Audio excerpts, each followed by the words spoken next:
Hey, it's Fruity. You know what this is? This is a budget tier list, but for the next YCS. YCS 250? Is that what's coming up? I lost track. I'm gonna be honest. What are the best budget decks right now? That's what we gotta figure out. We have our tiers, as usual, fantastic money management, testing your limit, are you the right pilot? And let's get Arby's. You don't want to get Arby's. Arby's sucks. Altergeist, definitely if you're the right pilot. I think at this point, Altergeist is like really like a niche deck that you really just mix it with other decks, but it's very close to being actually good. Kind of like Abyss Actors. They have the new links and stuff that just came out that kind of help them, but most of their stuff is really kind of mid at best, and at worst, it's close to going into Arby's. It's like the worst of the right pilot. Dark World, on the other hand, you're getting up there. You're getting crazy with Dark Worlds. I will be honest, the less Dark World players there are, the better Dark World is. Play this deck fully expecting like other people to play it and play hopefully around it, because if you go in blind against other decks, you're gonna have a really rough time. Dinosaurs are getting good. There's new support coming out soon for them, so there's a lot of interesting stuff. But for now, they are okay. They're like a worse ninja right now, where they can flip all your shit face down, but they need a little bit more love in the kitchen, pretty much. Same thing with Dinomorphia, that are both kind of mid. What is this? I don't know what it is. Flu is actually good in a budget setting. Fun fact, just because your barrier statue gets banned doesn't mean your deck is shit. You know what you can do? You can play Small World and get the water statue instead. Isn't that crazy if you want to keep doing the fucking barrier statue bullshit? Or you could be a good person and play actually fun games with monarchs and stuff. Machina? I'm not seeing it. I ain't seeing it anymore, guys. I think Earth Machine is like in a really rough spot. Like, I can't even see it being recommended as like a good meta pick anymore. Eldritch in the budget category is really good as a budget labyrinth variant. I would say I'll say it's one of the top ones, I'm gonna say. It's great for the money it requires you to go into. Sky Striker, because of the Mama reprints that came out with it, it's surprisingly very cheap to play this deck. Would I recommend you to play this deck though? No. It's definitely not what I would say is like the best for it. It's definitely in a format where it's fighting against a lot better spell and trap card variant decks. Its control style is easily beaten by a kaiju. It has a rough time. Tri-Brigade, funny enough, is a very good budget deck, mainly because it can FTK. Yes, it can do this. You just need to play 2 Telephons and a fucking Cannon Soldier, and it's over. So, because of that specifically, Tri-Brigade's good. Generator, Budgetarian? It's in the running. It's pretty good. It's a very nice deck. I will say that once your field spell gets popped, you're in a very rough place if your opponent can still play after that, but you have a lot of ways to protect it now, so you should be fine. Heroes, funny enough, can be played very nicely in a budget, but they still get outshined. Your actual like cards that are like expensive now are Wake Up Your E-Hero and Phoenix Enforcer, and those are both like $5 to $10 each. But after those 2 cards, you're pretty much have your entire deck at cheapest rarity for pretty reasonable prices. This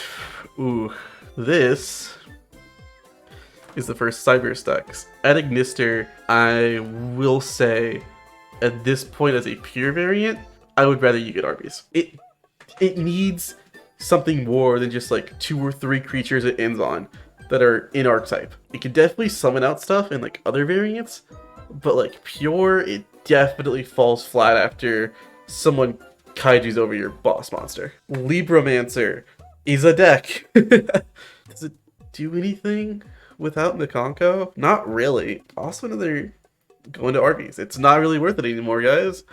Libromancer without like the Makonko engine is pretty mid. Even with the Makonko engine, it's pretty bad. Definitely would rather you just like not play it. Madolche, it's over. It's officially dead. I don't think it will be here next time we do a fucking tier list. Marine Cess, last time I did a tier list on this, I said that they were less strong compared to like other cards. Now I can say with certain, they are nutty. Like, holy shit. Getting their field spell out plus like Aqua Argonaut and a single other creature, it's over for your opponent. You're done. It's an amazing budget deck. I would dare put it on like above everything else here, honestly. But what I still won't put it above is Math Mech. Yo, did you know Math Mech can like link, and not only link, but exceed, and that it's 2 gimmicks? But if you want to say fuck that to either of those two, synchro into fucking Final Sigma and OTK with that. There's a reason it's like tier 0 on Master Duel. It's an amazing deck.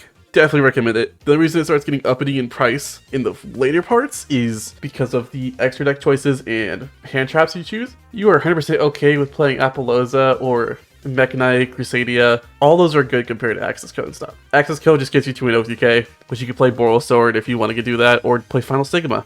Either way, you are fine.